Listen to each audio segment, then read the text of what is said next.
Hey everyone, so I finally got around to setting up my ergonomic station, so I thought I would show you all how to do that.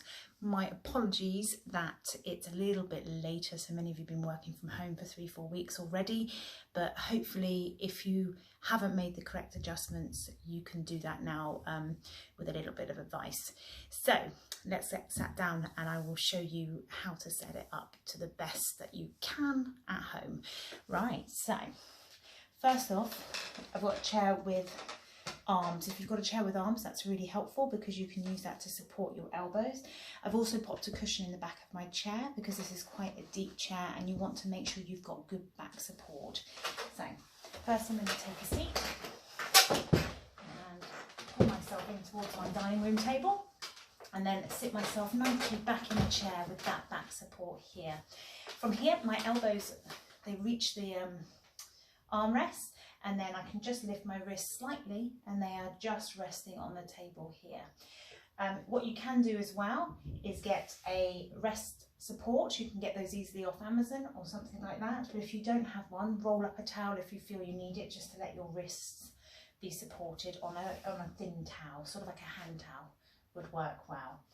What you might also notice is I have got my laptop set up here, but I've also got forward. I've also got an extra keyboard and a mouse.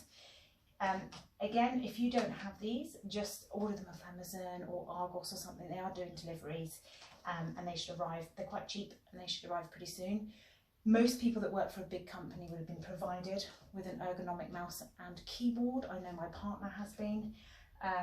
But those that work for small companies might not have been as so lucky to be provided with those.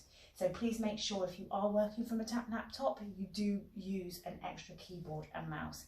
Really easy, plug them in, your computer picks them up, everything done, no further setup really needed. So now I'm in this position, my wrists are resting on the edge of the table.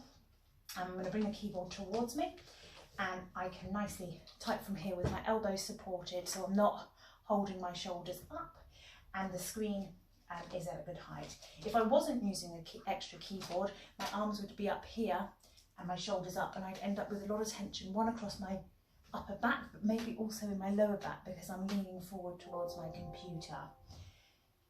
What you might notice is I've got my laptop lifted with several cookbooks and a DIY manual that's maybe never been opened. On here, your height of your screen should be at your eye height. So for me, that's about there, so that I'm not craning up to look at the screen or looking down. So it's keeping my neck in a nice neutral position. And then you should be nicely set up from there. The other thing to note is my feet are flat on the floor. If your feet don't reach the floor, pop a cushion or a little footstool underneath them and make sure they're nicely supported. And then the final thing is, two more things. One, always have a glass of water to hand. It's really important to keep nicely hydrated. And the final thing is always set a little alarm or something to remind you to move. So every 20 minutes, have your mobile phone beep at you and then you can get up and have a stretch. Don't worry about looking ridiculous. There's no one else in the office that's going to laugh at the moves that you're doing, but I would suggest getting up, rolling your shoulders. So put your phone just out of reach, so you actually have to get up to turn the alarm off. Stand yourself up, move away from your computer, just give your shoulders a roll. Be lovely, let your neck stretch. And bring your arms up above your head, just stretch out your sides, maybe just move your legs a little bit, sit down and carry on working. I hope that that's been helpful for you all. Any questions, anything else that you need advice on, just let me know. I hope you're all well and we will see you soon. Take care. Bye.